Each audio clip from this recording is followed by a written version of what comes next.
The boroughs are New York City. The burbs are everywhere else.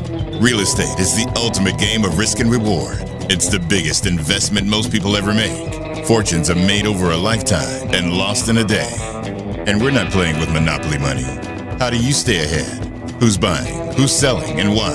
What do they know? We want the truth. You need an edge. Boroughs and Burbs is your secret weapon, giving you the insider knowledge and strategies you need to succeed in the high-stakes world of real estate. From Palm Beach to Palm Springs, Manhattan to Malibu, we press the experts to expose the pain, find the deals, and occasionally predict the future. That's Boroughs and Burbs, Thursdays, 3 o'clock Eastern, noon Pacific. Because everyone can make money in real estate. Welcome, everybody. Boroughs and Burbs, number 212, profiting from vacant land. Today we have Brent Bowers of the Land Sharks on the show. Welcome, Roberto. How's it going in New York? I am psyched. I am ready to learn something. And here we are, last episode of the year. Last episode of season 5, episode 212. You know, in that intro we just saw, I didn't see any vacant land. I didn't either. saw skyscrapers. I saw New York City. Good luck trying to find some vacant land in New York City. I saw swimming pools, and I saw Porsches, but vacant land. Who knew you could make money on vacant land? Well, I guess Brent knows that you can make money. Brent, we're really glad to have you with us. How long have you been doing this? Yeah, thank you, gentlemen. So I got in real estate in 2007, but the land side of it started in 2016. Just by sheer, my back was against the wall. I got into real estate in 2007, 2008. It was a little tough on me. So I thought maybe going to the military would be easier. So I took a break until about 2013, got back into it. Started our family in 2015, and I was ready to get out of the military when that first baby came, and I was like, there's got to be an easier way to make money in real estate besides rental houses. I had 7 of them, and boy, if I left the military, I probably would have lost those. I found vacant land, and I just always thought only rich people or ranchers or farmers or dairy farms could make money in land. So luckily, I started listening to the podcast. I heard a guy talking about land, and it opened my eyes, and I took immediate action. A lot of failure, a lot of mistakes. Hopefully, I can share that with some of your audience today, inspire them to do these vacant land transactions, and hopefully help them avoid all the mistakes I made.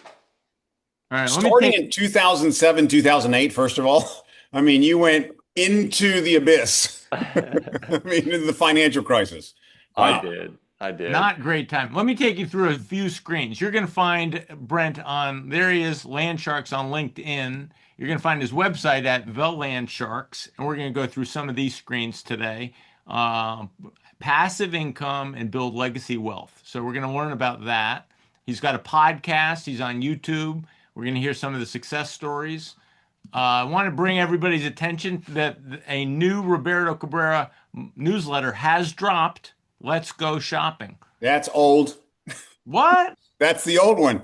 That cash of yours is still bringing up the old one. Oh, anyhow, my gosh.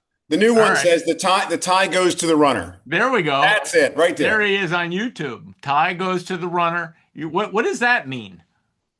It means that we were in a fairly equitable market, but the market is slowly starting to move. And when things are fairly equitable, it just like in baseball, where the tie goes to the runner, when things are equitable between buyers and sellers in Manhattan, the tie really goes to the seller because we're kind of chronically constrained of inventory. So they have the edge, is the reality.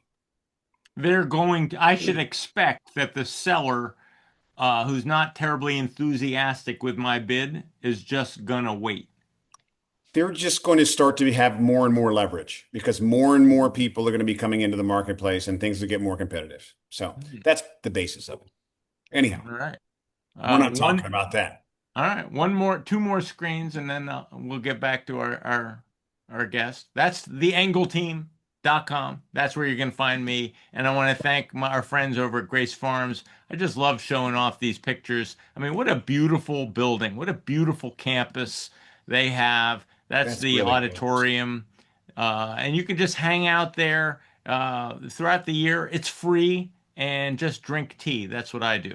So you just go to Grace Farms, drink tea, hang out with Frank in the tea house. And what a beautiful place. Anyway, without further ado, we'll get back to Brent. Brent, what does it mean? What does wholesaling mean? I have heard this term for the last several years. We've never done a show on wholesaling. Can you begin by defining what it means to be a wholesaler? Yeah, man. I'm thinking about that farm still. Let's go there. No. All right. So wholesaling. I guess the easiest definition is we've all probably shopped at Walmart. Walmart buys in absolute bulk, and they sell it by the package. They get it for a discount, and they sell it for more. They just make a profit on it. That's kind of how I started my real estate business. I was wholesaling houses to pay for college in 2013. I'd get a foreclosure under contract, and then I would sell it to a cash buyer. I took that into the land business in about 2016 timeframe, where I would just make a bunch of offers to a bunch of landowners. I would figure out who is buying cash this land in this area. So it's almost like reverse engineer it. I'd figure out who is buying for cash, and then I would get the land under contract, and then I would assign my contract. I would sell my paper basically and make a quick 5, 10, 15, 20,000. The highest one I ever did was $97,000 assignment fee on a piece of land, and I actually sold it to the neighbor. But that's it. I became a pawn shop for vacant land. We all have heard of people taking Rolexes and guns and jewelry and pawning it. That's really what these landowners are doing because they weren't physically or emotionally attached to it. They might have inherited it, might have been behind on their taxes. So I was working with motivated sellers for the most part. I'm not like talking to someone that owns a piece of land in New York and it's, could be sold for, $18 billion. No, not that kind of stuff. I'm talking about this, the stuff you see in Colorado and Florida. We have a lot of vacant land in Arizona and New Mexico, South Carolina. How do you identify them as being so motivated? Yeah, you never know. You never know. It's like when I was a single man and I wanted a date, I had to ask 10 girls for a date and hopefully one would say yes. But that's the way. That has not been Roberto's problem, so he really can't If I look like identify that, Stupid. It's so dumb. with asking a lot of women out. But okay, we'll go with that. they're probably asking him. But we don't all have that challenge, or we don't have those gifts. But yeah, I had to be very I had to persevere. I had to be tenacious. There's a great book called Go for No. Highly recommend anybody read that book. I love the Audible version of it. It's like an hour and a half listen. You can do it on a short drive. But what I do, Roberto, is now I go on Redfin or Zillow and I see where land is trading, where land is selling. Now I know there's a demand for it. Then I go and price out those parcels. So I'll micro down to a neighborhood or a community. I guess that's kind of similar to a borough. I'm not extremely familiar with boroughs like New York, and I know Pennsylvania has them as well. But I'll price out a neighborhood or a community, and then I have an offer system. It's a software program that will go and make offers every single day, or as often as I like for it to do it. And these landowners, they will receive actual contracts that they can sign it and email it back to me or fax it back to me. Yes, I still get faxes. These work. But You have this automated. Yes, fairly automated. So once we set it up, the campaign, it'll go until I tell it to stop. Every 12 weeks, I'll check it. If I haven't received a deal in that area in 12 weeks, it's usually because I need to increase my price, my offer amount. But my offer amount will net me a fee, at least a 10K. We won't do the deal unless we make at least 10K. So let me back up and repeat back what I think I'm hearing. You've got the whole country in front of you, but you're going to use Zillow tools or Redfin tools to identify a spot where there's a lot of deal activity going on, and that indicates to you that there are buyers trying to buy in that zip code. That's the Got step it. one. You got it, John. And I'm not a licensed real estate agent. I was in 2007. I don't have MLS access, none of those gadgets and tools that you guys have. I just use basic stuff and basically make something simple out of something that's been around for a long, long time. Make it. So you've identified a zip code and you said Colorado. So we picked in the suburbs or in the area of Denver, you picked a zip code where there's a lot of activity going on. And do Yes. you try and figure out why is that activity? Maybe somebody's opened a factory or something's changed in the region and people are moving into the region or moving out of the region that has stimulated more activity than normal. Yes, you got it. And it's I don't really deep dive too much into that. I just want to see transactions happening. We call those hot zip codes in the wholesaling business. But yeah, Denver, just west, we have the mountains. People love the mountains. They want to own a piece of American land. How are you tracking that though exactly? You're tracking closings? I go on Redfin and I see land selling. I go to all filters. I select land.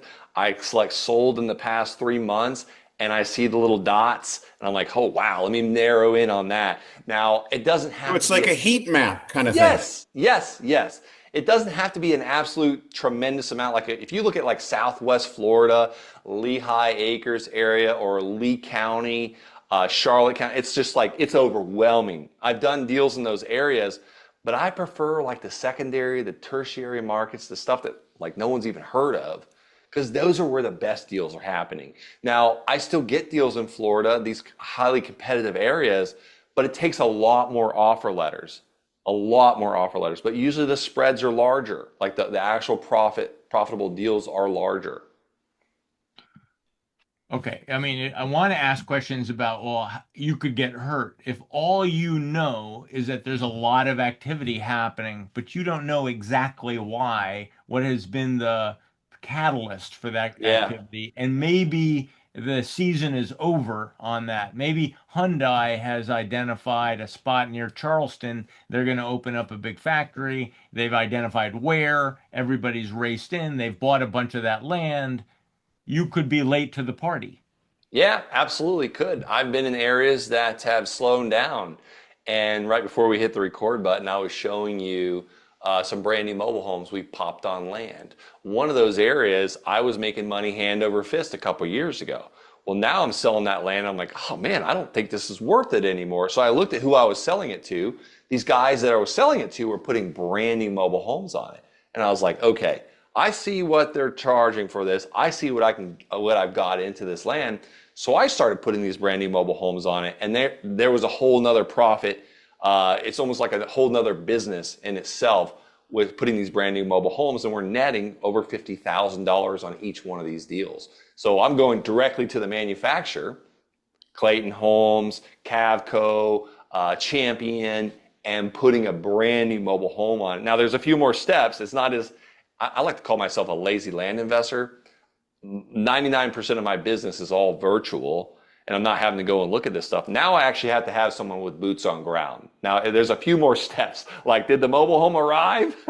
Is the well, is the septic system, all that? Like, we just got past certificate of occupancies on 4 of our homes today, and it was a celebration because we've been waiting for this. And 2 of them are under contract to sell. One December 31st. I pray we hit that. And then the other one January 30th. So now I'm like getting pressurized. I'm like, oh my gosh, we gotta be done here. But that's plan B when you weren't able to flip vacant land quickly based on the fact that it's a hot zip code. So walk me through the fact that now you've identified the hot zip code, you've set up your software, you've identified 5, 10, 50 potential properties in the zip code? What's typical? Yeah, you got it. Some like we've got one area. It's 5 miles wide it's a 5-mile square basically. So there's thousands of landowners in that area. Some of my campaigns, like in my tertiary market or like the Carolinas, I might get away with getting 40 or 50 offer letters out in one community because I micro it down because I want to keep things classified in their own buckets. Like 1-acre parcels get their own specific offer. 5-acre parcels get a little bit higher offer. But the more acres you have on an offer letter, the less per acre we can pay, because they usually they trade for less. But the whole system is, we're kind of taking a market that's a little bit inefficient. A lot of times banks won't finance on land. So that's a whole nother strategy in itself on the sale side. If I allow people to make payments for this land, now it's like having a rental property that I never have to fix or repair. These people just pay their monthly payments consistently. So at one time we had roughly right at 99 notes. And the reason why I know that is because I'm about to have to buy the next subscription for my note servicing software. But those guys, their monthly payment comes out of their checking account. I thought it was vacant. What do you mean, somebody's making payments to you if it's vacant land? I mean, if you buy a 5,000 acres, is that a typical, or is it 100 No, acres? I've never bought 5,000 acres. The largest parcel I've ever bought was 120 acres. Okay. But so I sell this land. When I buy it, sometimes I'll assign my contract to a cash buyer. Sometimes I'm like, listen, we got the money in the bank account, let's buy it. And then I also have private lenders that want to fund these deals and not be in the stock market and secure their money with the first lien holder position on this land. But I always say, seller will finance, because now I'm the bank, because I'm making financing easier. I'm opening my pool of buyers. Most people can't just pay cash, and most people can't just walk in a bank. So I just received an offer on a piece of land, $20,000 down, total purchase price $200,000. They want me to finance it for 6 years, a 6-year balloon at 6% interest. Now we're negotiating on the interest rate, because, go buy a house at 6% interest if you like. Interest rates are a little higher right now. Generally, I get around 10 to 12% when I seller finance one of these. So I'm holding the note. I produce a mortgage and promissory note, or a mortgage and a deed of trust, depending on what state it is. So if they don't pay, I take the land back. And that does happen. The lower the down payment, the more likely I will have to take the land back, because they're not living there. It's not like their rent or their phone. Someone will pay their phone bill before they even pay their rent. And their payments are really on the loan. There's no other. I'm sure there's taxes on this property, et cetera, and they're covering that as well. Every month we collect the taxes. So we divide the taxes by 12, and I pay them twice a year. Some areas I just pay it once, but the tax bill in like Colorado, they send me two a year. So we'll cover it, and we collect it monthly in their payment. So we charge a note service fee, a tax fee, and then their principal and their interest. It occurs to me that Zillow got in this business of making offers on land, on property that they didn't actually look at. They lost a few $1 billion, and they shut down that part of the business. So I'm sure a lot of people watching this today are thinking, there's no way that that's a good idea, that you can just pick a zip code on a map and say, I'm going to buy that piece of land for $200,000, $20,000 down. I've got private investors to fund it, and I'm going to take a bet without really knowing the neighborhood, without really knowing the demand profile intimately.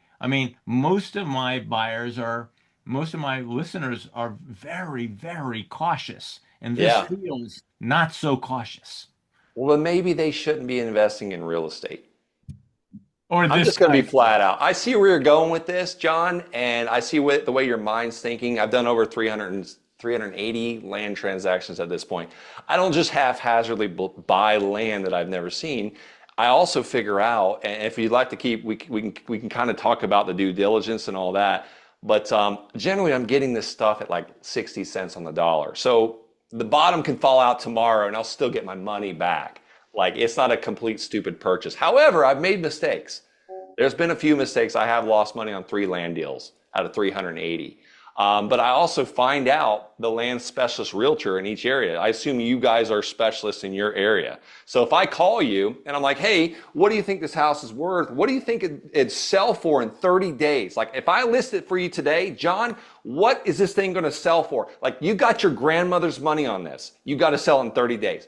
That's what I want to know. Not your, here's what I think it will sell for. No. We got a hard money loan on this. It's due in 30 days. What will it sell for? That's where I base my decision. Yes, I have it under contract. I also have 20 or 30 or sometimes 180. I'm doing a deal in North Carolina. We have a 1-year inspection period.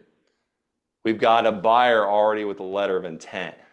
So I can figure out, I can have a lot of ways to get out of this contract. So I got this 1-year inspection period. Now I figure out what the blowout price is, and I'm generally advertising this stuff and marketing it because I have it under contract and it says in my contract I can do that. And a lot of times I want to have a buyer ahead of time. So I didn't just wake up one day and just start buying land without seeing it. There's some things you got to do in place to not make a big mistake. Have I gotten very lucky in this business? Absolutely. Because I heard it on a podcast, I started doing it the next day. But at that time, you didn't have the scale that you have now, and you had to be far more cautious. Now you have some leverage in the industry, in the business, and you can make more aggressive maneuvers. Correct? That's right. And I also had just come back from Afghanistan. I did my second tour in Afghanistan, just come back from it. And here's the thing. Business, no one dies usually unless you're like in the cartel or the drug business. I don't know if anybody's ever died in a real estate transaction. So if anybody's super cautious, they probably shouldn't be in real estate. You can make a fortune doing this. So why should someone be allowed to make a fortune in real estate and never have to potentially have some risk? It also occurs to me the law of large numbers. So one key point you've made is that you're looking to buy these things at 60 cents on the dollar. You've projected where they should trade, and you've got the discipline to not get emotional, to not get attached to these properties because you visited them and they're pretty. That's funny you said it. Yes. Right. You say, no, I've got a dispassionate view, and I'm gonna buy well. I don't need to sell well. I need to buy well, and I need to spread a lot of bets. That's what I also hear you saying. That Yes. in order to do this, you need a 90% batting average because 10 of them might fail or 5% of them might fail. You've banked that also into your calculations. And so you've got to make a lot of bets, not 2 bets every year, but 200 bets per year. Yeah, it's like making a lot of offers. And that's so funny you said that, John. Like I used to go and visit this land.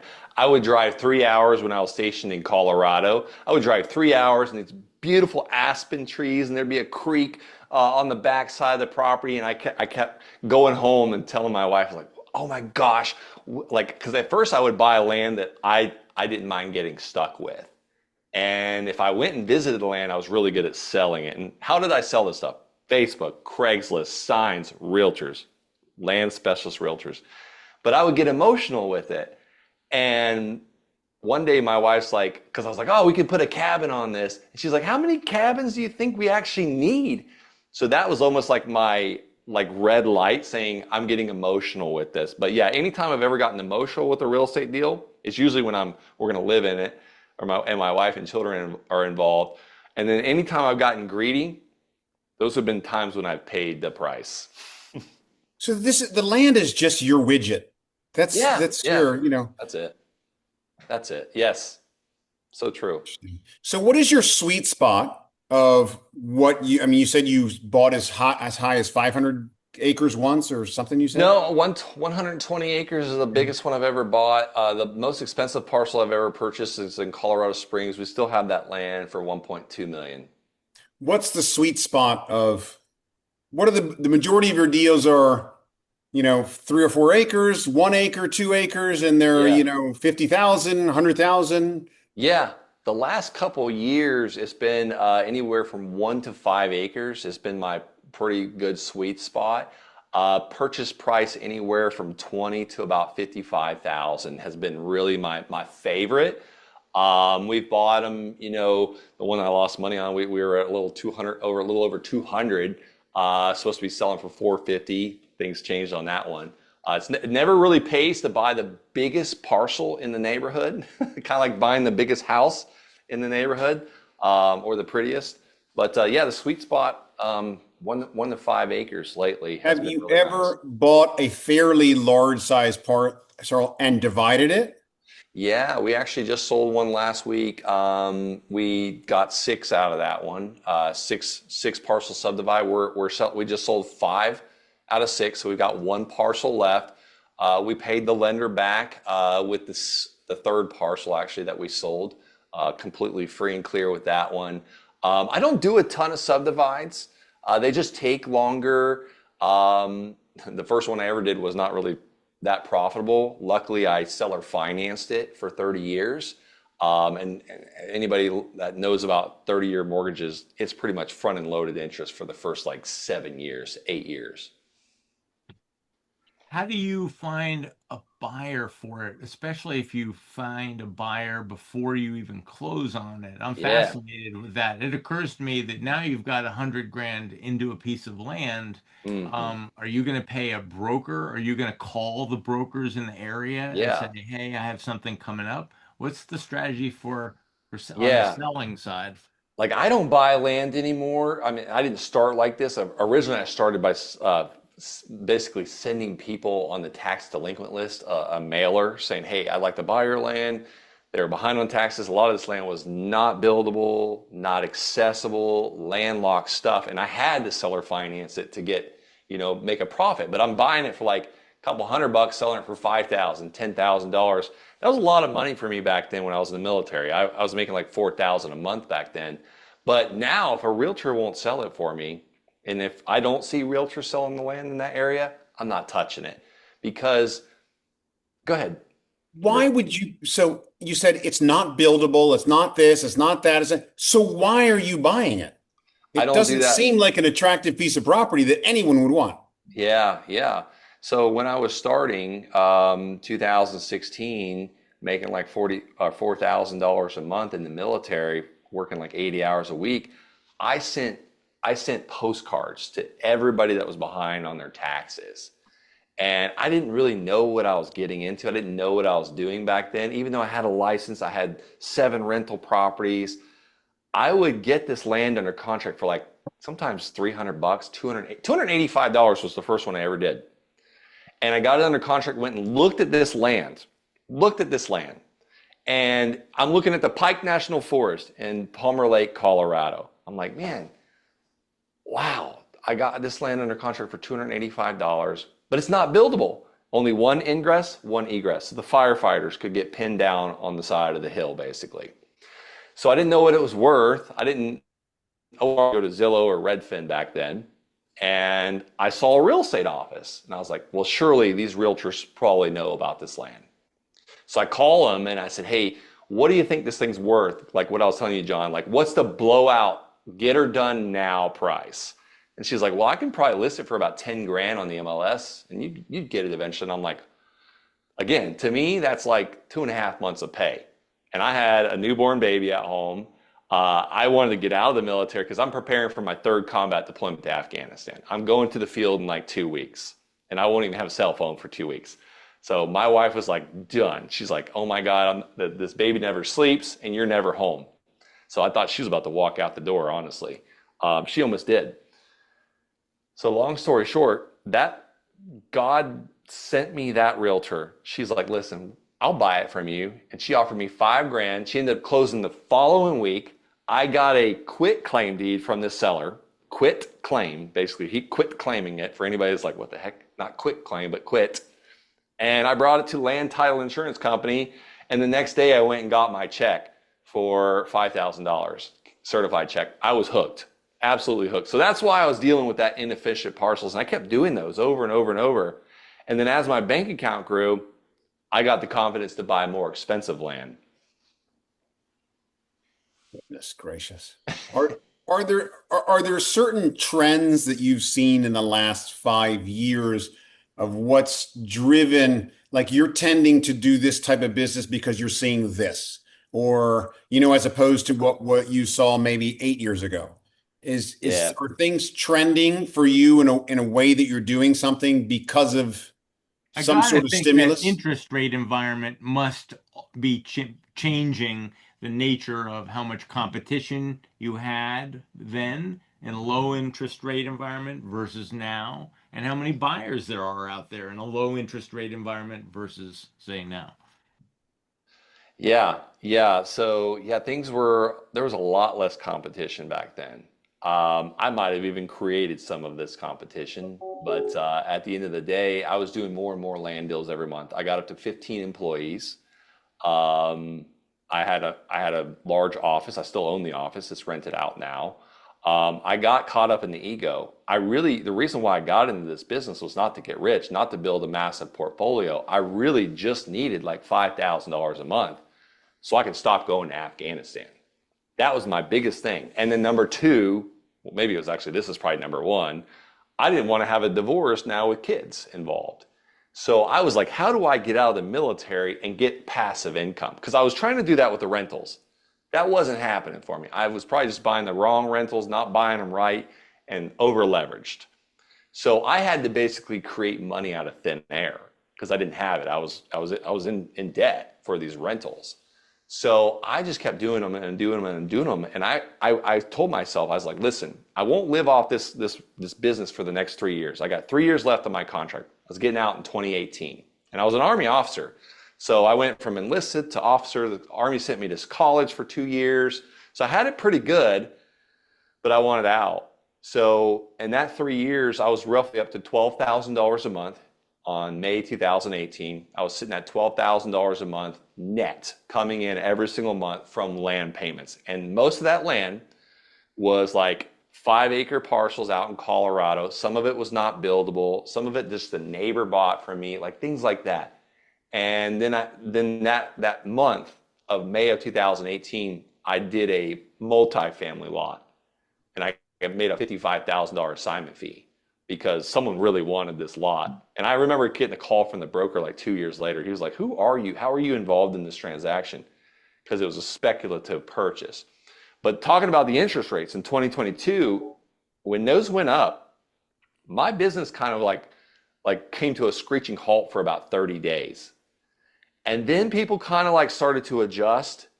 And then it started again, and it turned into more cash transactions. And then talking 2024 is when I started popping mobile homes on these land parcels.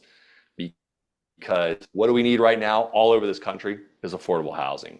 And I'm offering the land as well as a brand new home for them to live in. And now my buyers pool has absolutely grown to FHA home buyers, VA home buyers, USDA, and conventional. Just by doing a few more steps. I still want to call myself a land investor because that's the easiest. That's the cheapest, fastest, easiest way to get into real estate, in my opinion. So What is the expense of a mobile home, just out of curiosity? Ish. I can pull up. Did you want me to share my screen there, John? Okay, yes. I'll pull up. Let me see. Let me just share. Let me delete this. This right here. This one delivered, which that's supposed to be updated. This one delivered with drywall. It's a 3-bedroom, 2-bath house. And this was our pre-listing. By the way, this thing's under contract to sell December 31st.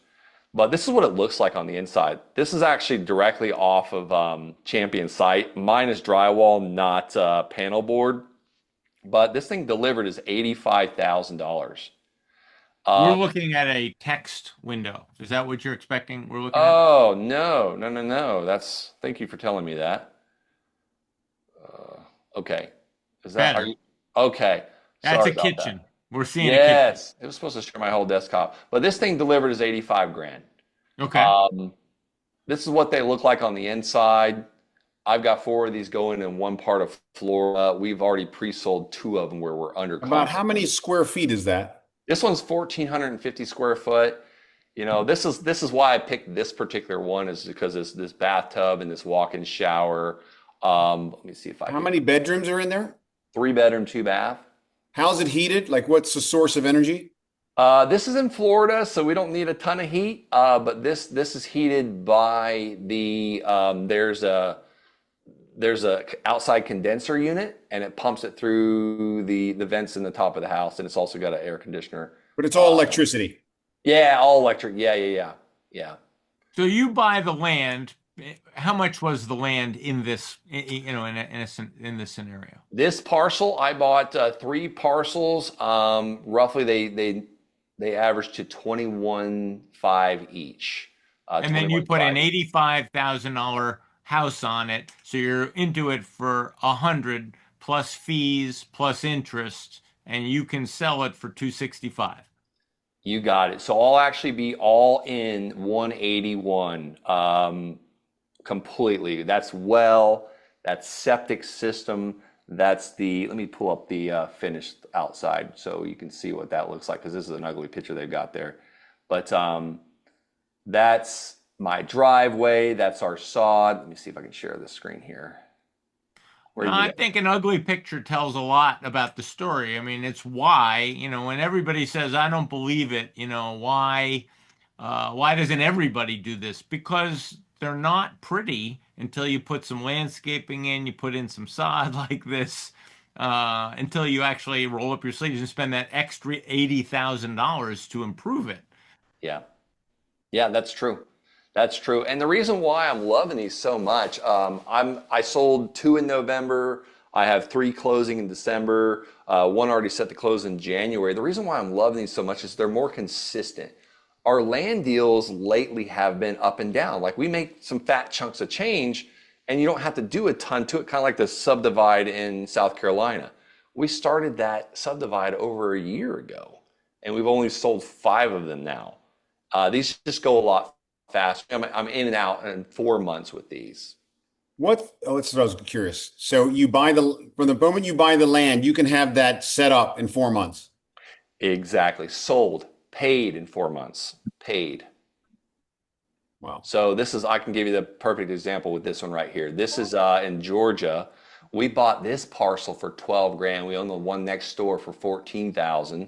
We're actually developing 209 right now. You can see on the Zillow data here how quick this happened. Hopefully it shows. We listed it for sale on 10.5. I was paid on 10.29. This whole entire process was 4 months. And where is this, like, geographically? This one's in Villa Rica, Georgia. You've never been there. You've never stepped foot on that land. I have never been there, never stepped foot on that land. However, here's the trick to this. I know John's probably like, holy cow, this guy's an idiot.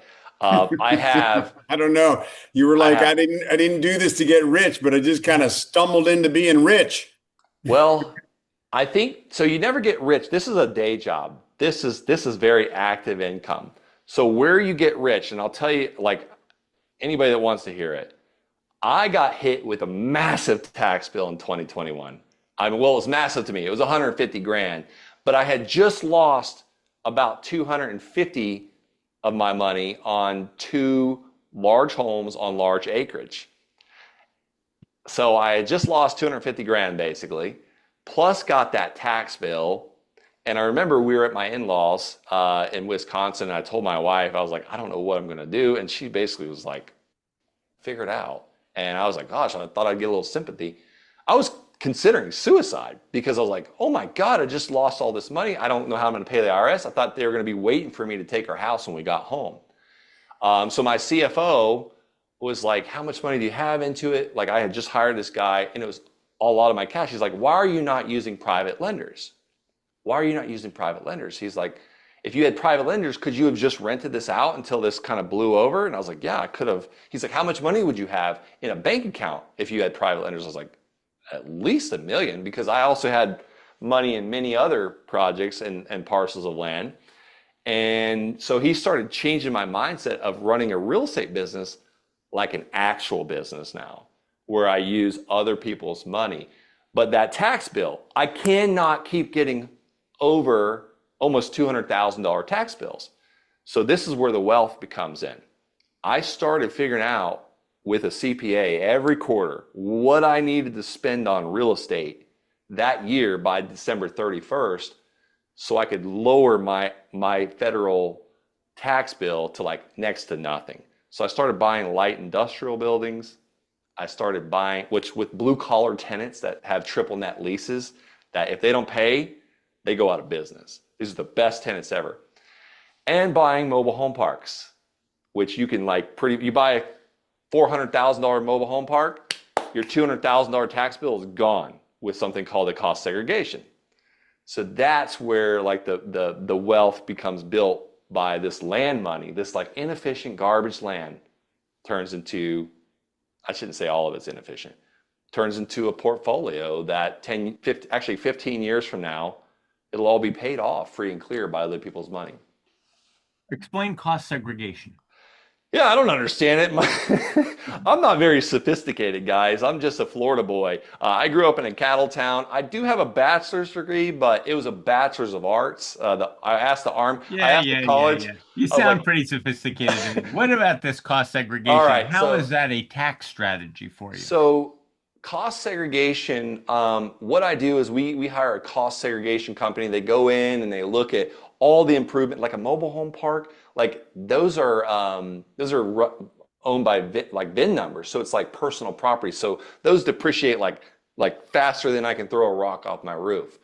So cost segregation study, they go in and they look at all the improvements, everything, as long as you're renting it out. Now I can't do this on a flip. Like don't even try that, anybody listening.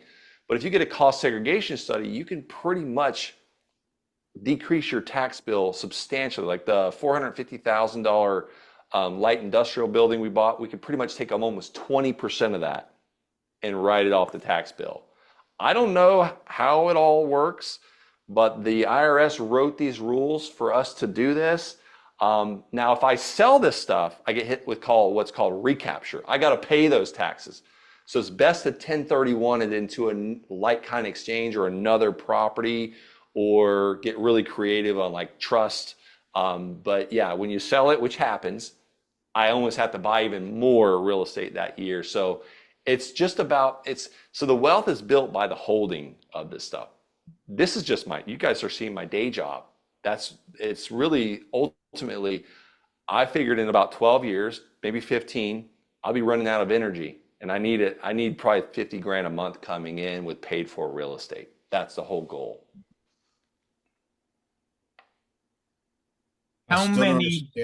What's in the portfolio today in terms of passive, like undeveloped property, and versus these that you're putting houses on? What's a portfolio look like for you today?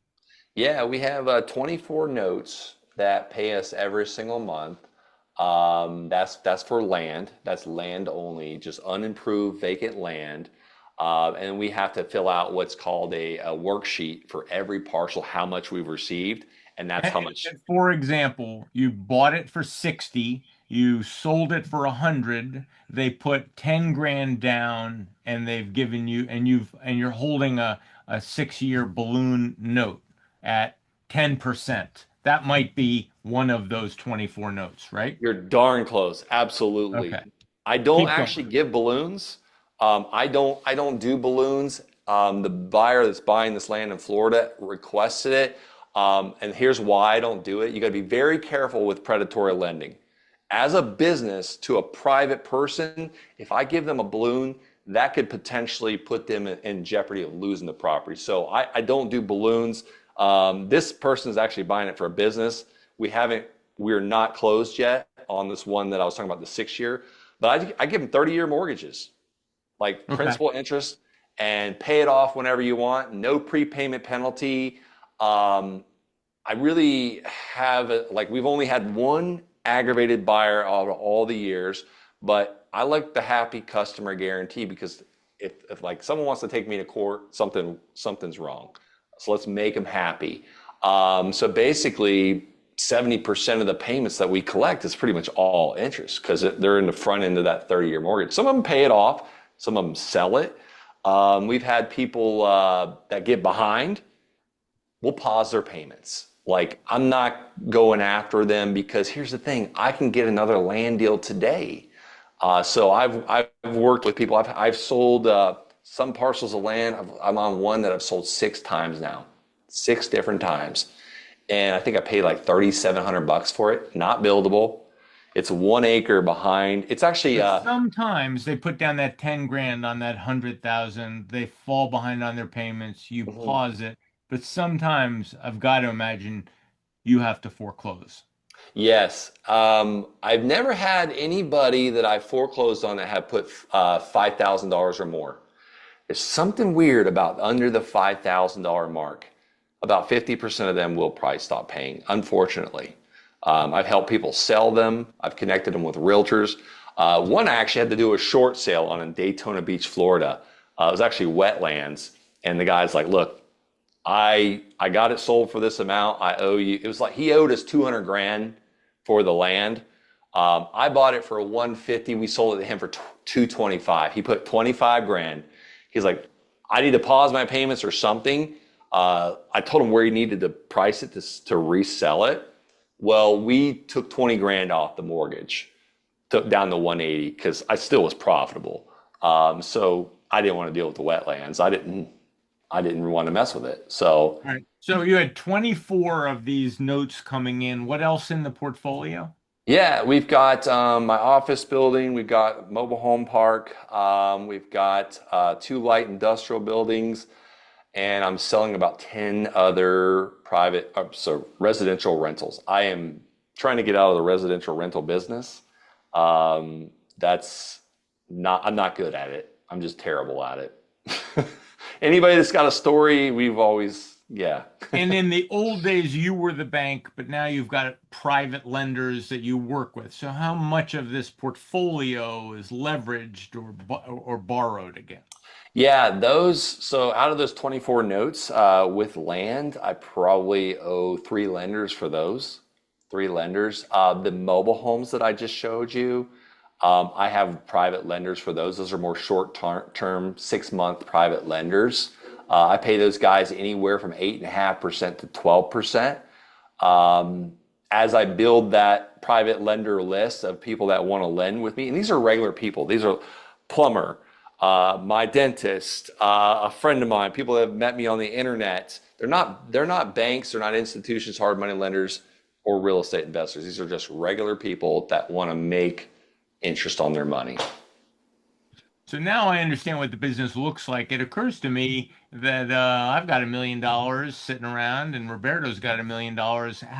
Do we just can we be your partner, or can we be a lender, or can you teach us how to do it? I mean, so if I've got people with capital out there for whom this sounds interesting, it sounds like you could scale this business, but for the want of cheap capital. If you had enough cheap capital, you could triple, quadruple your business, right?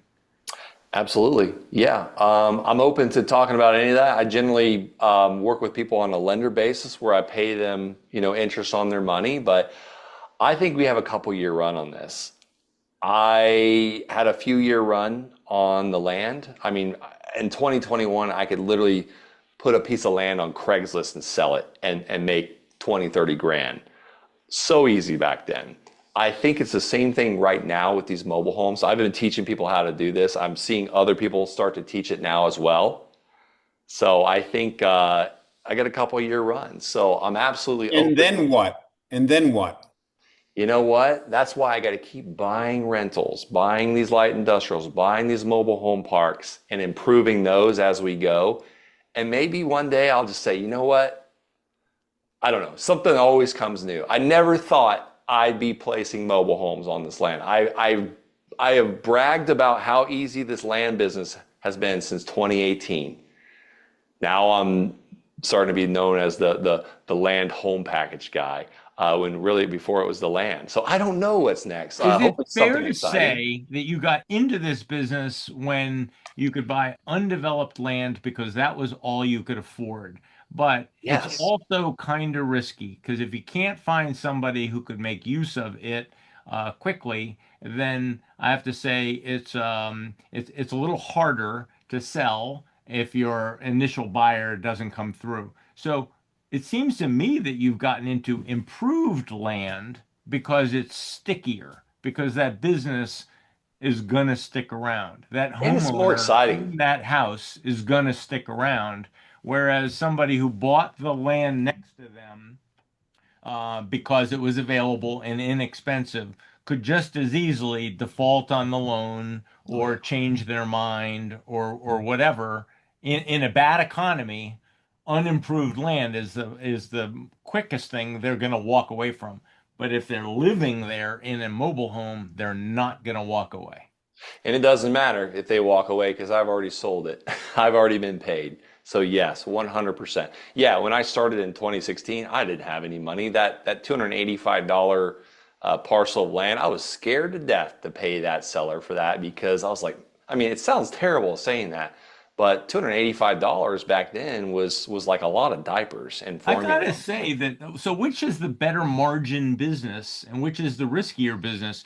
You're into that house for, the land was only 21, but you now have borrowed at 8, 10% for an $80,000 house. And then you made improvements and you're into it for 180 and Hmm. now you're selling it for 265. Still a good business.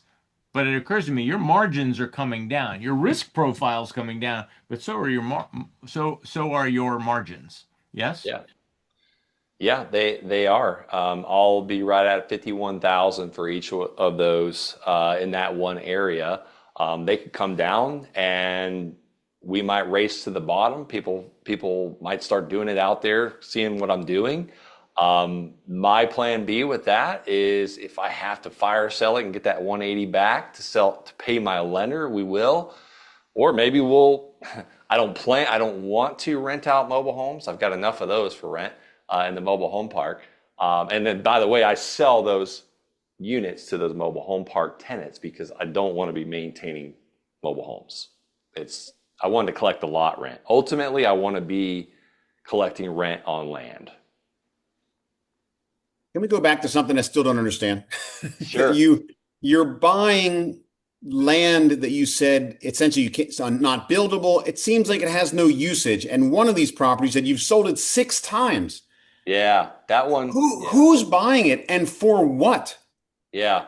And let me just say this, I don't want to buy more non-buildable land or not accessible land. I've got enough of that in the portfolio. And sometimes selling that stuff is hard. Like you got to market it. Like you got to put it on Facebook, put signs out. Who But buys why it? would someone want it? People want to own American land. I've sold to people that are outside the United States. For a while there, I sold to truck drivers. Like I did probably 10 non-buildable parcels in Costilla, Colorado. Truck drivers want to park on this stuff and have their own piece of land to park every month when they come through. That one that I was talking about that I've sold 6 times. You guys remember how we used to be able to get the CDs for $5 in the mail, like back in the 90s? Yeah. Columbia House is right above it on Highway 25 in Colorado City. Just below it. I mean, the most beautiful land you'll ever see. It's an acre. People camp on it. They camp on it. Another parcel, weird parcel. I made 26,000 bucks on. It was someone set up a development, and this was part of the HOA owned area. They were supposed to put like a park there. Someone bought it for me just to put a sign up, and it was a crazy deal. My attorney said I needed to send the HOA a letter to say, hey, you can't have permissive use for this because they had their sign on it. And since I owned it, that would allow my buyer, if they ever wanted it off, it showed that, because there's like a 7-year rule. You let them do it for 7 years, they can keep it there. Well, that opened up a can of worms. Now the HOA wants the last couple years that I owned it of HOA fees. So I was like, hey, no, don't worry, just keep your sign there. I got paid off finally, and I'm out of the deal. But yeah, I mean, land, it's the best way to do this is you got to get a smoking hot discount. You got to get a deal or know that you have a buyer in place. And I want to say this too. I've never had a piece of land that I couldn't sell. How do we sell it? We put it everywhere. So your business now is to buy and sell and flip land, or buy and hold land, and take your payments. But you're also selling a course.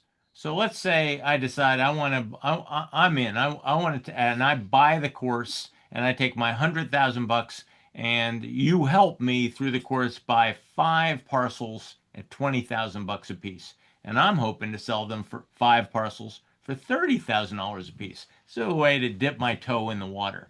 Are you also in the business of helping me figure out how to find buyers for my land? How much not, how much to pay for that? I mean, is that all part of the course? And then is there some mentorship alongside that? Yeah, yeah. Thanks for asking. We do have that. It's called the Land Sharks. Um, I basically lay out my entire land business. It's kind of hard to give a quick episode in 1 hour, but it's step by step of exactly how we find the markets, how we price them out, how we offer the letters, to the very end of actually selling the land. And then we also do the same thing on the mobile home side. Now, the mobile home side, I got a couple other coaches helping me that are doing this at a higher level. But yeah, it's showing people exactly how to get wins very quickly. Most of the time, people get paid on their first land deal in about 90 days. I've seen it happen in 28.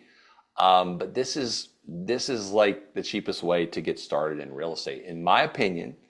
I came from a cattle town. We had a lot of land out there, but I didn't realize people could own it without being a rancher or a farmer or a dairy person. So if someone wants to do this, they have to go to the Land Sharks and click to have a call with you. That's how it works. That's right. That's right, Roberto. Yep. This guy on the left here, Chris Meeks, he was actually in prison before he came and started doing land. This guy has a Lamborghini now and picks children up from school that are getting bullied. And then the kids that are bullying him are like, they think he's so cool now. Chris also donates one house per year. He has done very, very well on land. Dan, he's like 24 years old. He's a builder now. And old Bill, I've been friends with him for a while. Wow. How much do you think I should have in order to get started? I mean, if I have 50 grand or 100 grand, I mean, what's the right, for some of these people will say, yeah, I don't have enough money yet to do Yeah. this. What's enough? I have people come to me all the time. Brent, I have 10 grand. What do I do with it with my land business? I say, put 5 away in the bank and then use the other 5 for making offers and spread that out over the next couple months. Because you don't really need the money to buy the land. I say, how about you get some under contract and assign the contract, get some proof of concept, figure out where you want to be, because I don't want someone getting stuck with a piece of land. But yeah, 50 grand, that's quite a bit of marketing money. You can pull off a deal or two with that. Well, 50 grand, So you're saying you don't need that much money, but you do need the credit. I've never used my personal credit for any of these mobile homes, So any of these how land have you purchases. gotten leverage It's when a you've lie. needed it? Yeah. Actually, that's a lie. I did use credit for my third land deal. Um, this land was actually next door to my parents' property. They own 21 acres in Florida. Right next door, the guy wanted to sell the 14. I got the whole scoop. My dad's like, he wants like 75 grand for the land. It's a deal. And I was like, I think it is. So I called the local appraiser. I used to mow his grass. I've always had business. I had a lawn business. Before that, 1992 Hurricane Andrew hit us. Like I was, after the hurricane, we had this wind-up radio and that my grandparents let us use. I went door to door to sell that thing because I was like, we're never going to see another hurricane. We don't need this. So I like sales and business. But going back to that seller, Bobby is his name. He needed like 30 grand in his pocket cash. So this guy wanted the seller finance me. This is kind of how I learned this. But I didn't have 30 grand. So I called USAA and I asked for a $30,000 loan to buy a land. They said, we don't loan on land, but we'll give you a signature loan. I was like, yeah, what's the interest rate? 14.9%. And I was like, no, I don't think this will work. So I thought about it for a while. Then I came at this guy with an offer. I said, look, I'll give you your 30 grand, but I need you to finance the other 45 at 0% interest.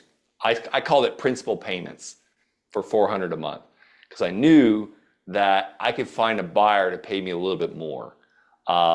So that's the only one I've ever used leverage on. And I ended up getting a buyer for $29,000 down.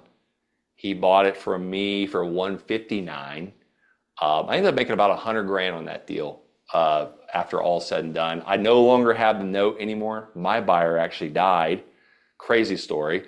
And his sister sold it and paid me off. But before that, Bobby, the guy I was paying the payments to every month, $400 a month, principal payments, he passed away. He got to use his motorhome. That's what he wanted the $30,000 for, to travel the country. But his note, in his promissory note, he had it written to his nephew. And I called his nephew. I said, hey, I'm sorry to hear about Bobby. Let me know when you want to talk business. I owe you money. And it was like $22,000 and some change. And I was like, here's my monthly payment. Let me know where to send it. I said, but I do have like $5,000 in a bank account. If you want to say this mortgage is satisfied, I'll send you that whole $5,000. And he's like, I don't want $400 a month. I'll take the $5,000. So he took a $5,000 payment for a $22,000 mortgage. And then I was like, oh crap, how do we do this? So I called the title company. I was like, can I send you the money and you get this mortgage off the property? So they satisfied the mortgage, took care of it. So that was a smoking hot deal. But yeah, I had to use credit on that one. Only time. This is awesome. I'm very excited about this. You know what? I mean, Incredible. it sounds like, it sounds fun. You sound like you're having fun. I do. So the reason why we got into this was for the lifestyle. I kept forgetting to talk about that. Like I take Friday, Saturday, and Sunday off. I work Monday through Thursday.